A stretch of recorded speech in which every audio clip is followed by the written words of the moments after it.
Un jour, je distribuais des traités, nous dit frère Baxing. Je donnais un évangile à un Indien qui me dit « Je ne veux pas lire ce livre étranger ».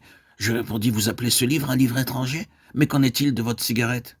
Il fumait une cigarette de marque étrangère. Je dis « Vous dépensez votre argent avec ces cigarettes étrangères et vous ne voulez pas lire ce merveilleux livre ?» Il jeta la cigarette.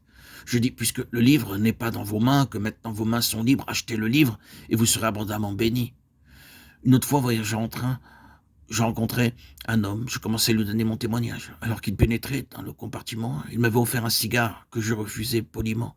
Puis il me dit « Pourquoi donnez-vous votre témoignage? Êtes-vous le seul chrétien au monde ?» Je répondis « Non, mais lorsque je suis monté dans le train, vous m'avez offert ce que vous aimez. De même, je vous offre ce que j'aime. » Alors il me répondit « C'est juste, c'est juste. » Puis il fut intéressé. Par de telles réponses simples, nous pouvons confondre l'ennemi. C'est pourquoi la sagesse divine nous est donnée afin que nous soyons capables de confondre l'ennemi par quelques paroles, non pas par les arguments, le raisonnement, l'intelligence, mais par le message de Dieu. Priez ainsi alors que vous sortez. Seigneur, donne-moi ton message. Et c'est ainsi que le Seigneur Jésus-Christ confondit tous ceux qui venaient vers lui avec des questions. Il prononçait seulement quelques mots et il se couvrait de honte. Dans Ésaïe 42, 1-4, nous lisons « Voici mon serviteur que je soutiendrai, mon élu, en qui mon âme prend plaisir. J'ai mis mon esprit sur lui. Il annoncera la justice aux nations. Il ne criera point, il n'élèvera point la voix et ne la fera point entendre dans les rues. Il ne brisera point le roseau cassé et il n'éteindra point la mèche qui brûle encore. Il annoncera la justice selon la vérité. Il ne se découragera point et ne se relâchera point jusqu'à ce qu'il ait établi la justice sur la terre et que les îles espèrent en sa loi. » Ces paroles parlent de Christ, le serviteur de l'Éternel.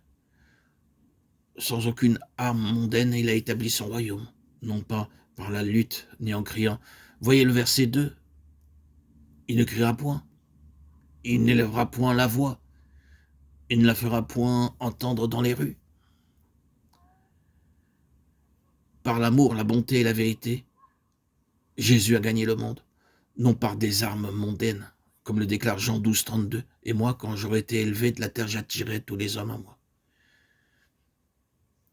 Il n'attire pas les hommes à lui par une quelconque arme, autorité ou puissance mondaine, mais par son amour.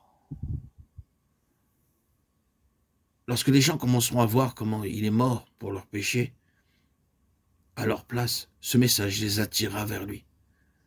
Les hommes pensent qu'avec des offrandes, des petits cadeaux, ils peuvent attirer les gens à eux. Ils ont cette conception. Ils envoient de petits présents avec l'espoir d'y gagner des amis, peut-être de les amener à Christ. Mais cela est une erreur. C'est uniquement par l'amour divin et pur que les hommes peuvent être sauvés, et non par l'amour humain, mondain, ou par de petits présents, ou par la sympathie de qui que ce soit.